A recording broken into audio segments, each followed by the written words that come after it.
We come to the 10th move of the 18 form Qigong sequence with the hypnotic Pilates and yoga principles within the breathing, just linked to the motion, which is from the 18 form sequence. Again, that doesn't really matter.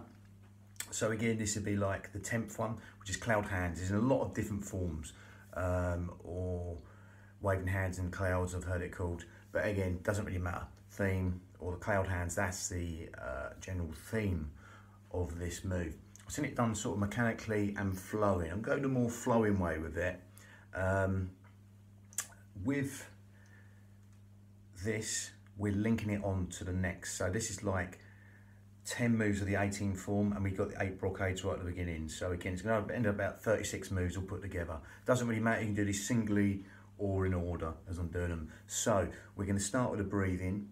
This one, as with all the traditional forms, helps certain specific parts of the body, believed in Chinese medical sort of thought processes, as it were. Helps the pericardium, which is the heart lining, and the eyes, where they're going past the eyes.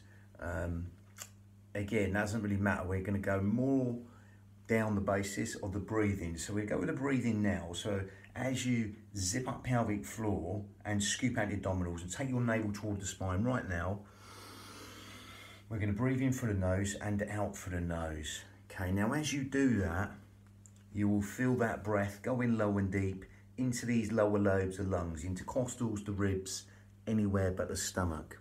Okay, so as you do that, feel that breath go in low and deep into these lower lobes of lungs. Lovely. Now again, unlike the usual Pilates breath, we're breathing out through the mouth. We're keeping the mouth shut and making it more sort of go down the yogic way of breathing. One of the yogic ways, breathing out through the nose, smaller filter through the nose, helps us lengthen the breath even longer, especially that lovely elongated out breath, which is longer than the in breath. Okay, coming in and out through the nose. Nice filtering, cleansing breath, yogic breath. You're zipping up pelvic floor, scooping out your abdominals, taking these navels in towards the spine. And as you do that, you'll feel that breath going in low and deep to the lower lobes of lungs. That's going to help you use the pelvic floor and the corset, the powerhouse, the girdle of strength, 3 layers deep in the most efficient manner, helping us breathe anywhere but the belly button, unlike the traditional form. So as you keep doing that now, as you zip up pelvic floor, scoop out your abdominals, keep breathing in and out through the nose. Lovely. And you'll find the out breath wants to fall longer than the in breath, so just let it do that. Okay, it might be slightly longer, a lot longer, and then you can breathe the breath before the breath breathes you. So by that I mean consciously elongate that out breath. Okay, don't force anything. Quadruple it, double it, triple it, whatever you like the out breath. Just make it longer than the in breath, and that's going to bring in the parasympathetic nervous system responses, the benefits that benefit that system, or the autonomic nervous system, which is a more deeper thing to talk about. Basically, this is helping all the things you don't think about: sleep, digestion, rest, relaxation, cellular memory, and communication, stuff like that. The organs functioning of their own doing. Okay, it helps all things like that within the body. Lovely. Now again, you can stick with that breath and keep on elongating the out breath longer than the in breath. Okay, and if you want to take it on further to Ujjayi breath, victorious breath, then all you do is grip at the esophagus, make it smaller at the throat. If you can't get this, don't worry, carry on with the breathing you're doing, zipping up, scooping out abdominals, breathing in and out through the nose while lengthening that out breath. But if you want to take this on further, then you get the Ujjayi breath. So again, it sounds like this. You grip at the esophagus and you exhale, let go.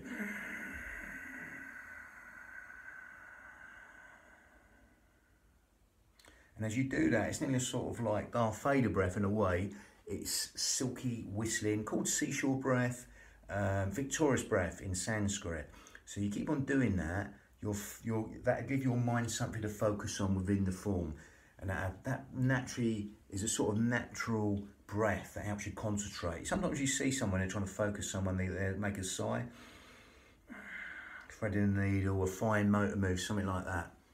This will help you focus on the breath, and the breath will eventually breathe you as you get more and more into that breathing. So as you keep on breathing in through the nose, grip at your esophagus, and exhale.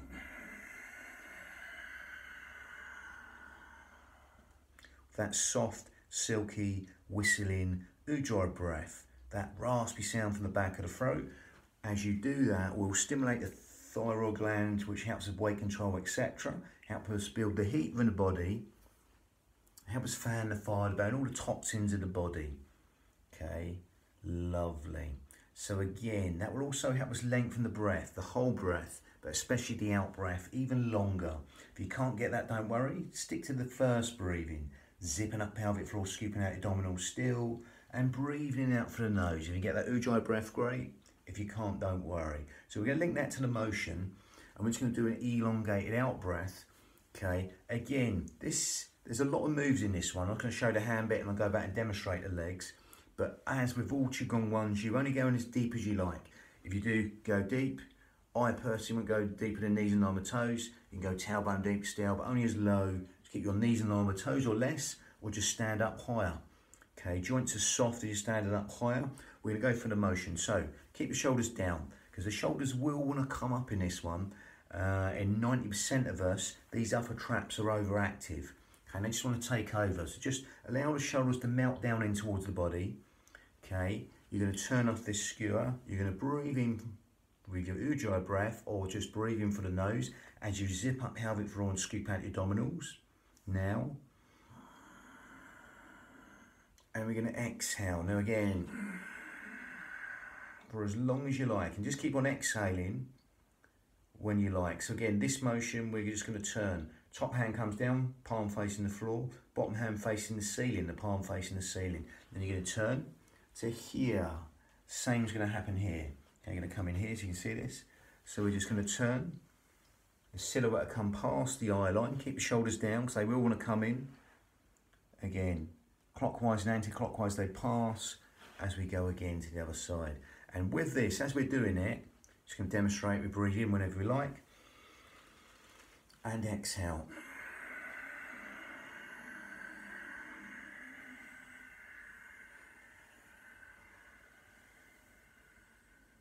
Then when you're ready, whenever it is, doesn't matter, nothing linked to motion. And exhale again.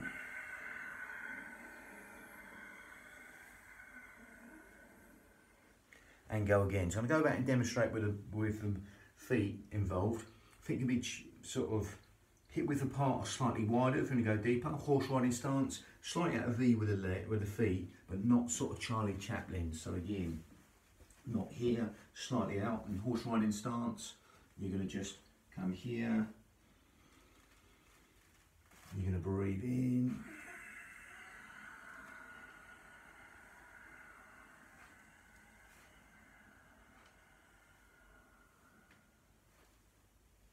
And then start again when you're ready. While elongating the out breath.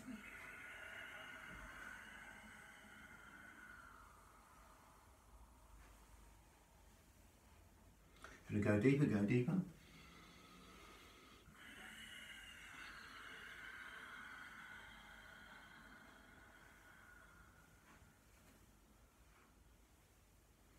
And just start again. And as you do that, like I said, you'll be breathing the breath, but in the end the breath will be breathing you. That's the best way to explain it. And just elongate the out breath and just start to go again whenever you like. Nothing set the motion at a certain point. Okay, even imagine if you were to put a lever on one hand, it would unbalance the body. So you're just thinking of a pair of scales, really. That's the sort of analogy with this, in Tai Chi and stuff like that. Everything's balanced. Keep your shoulders down, because if one hitches, it takes us out of sync.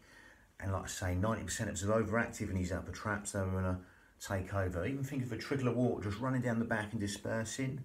Mount the shoulders over hips, head over shoulders as you breathe in.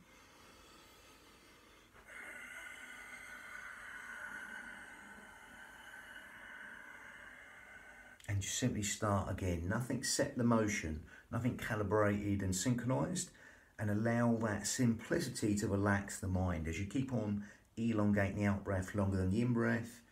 Imagine that trickle of water just running down the back and dispersing, mounting the shoulders over your hips, head over shoulders. That lovely soft V between your shoulder blades. Lovely. And again, just get lost in the breath, the motion, the movement. Remember, true stillness is stillness in motion. As you do that, just simply turn all them moves into one dynamic whole. Okay, again, they'll become one within that motion.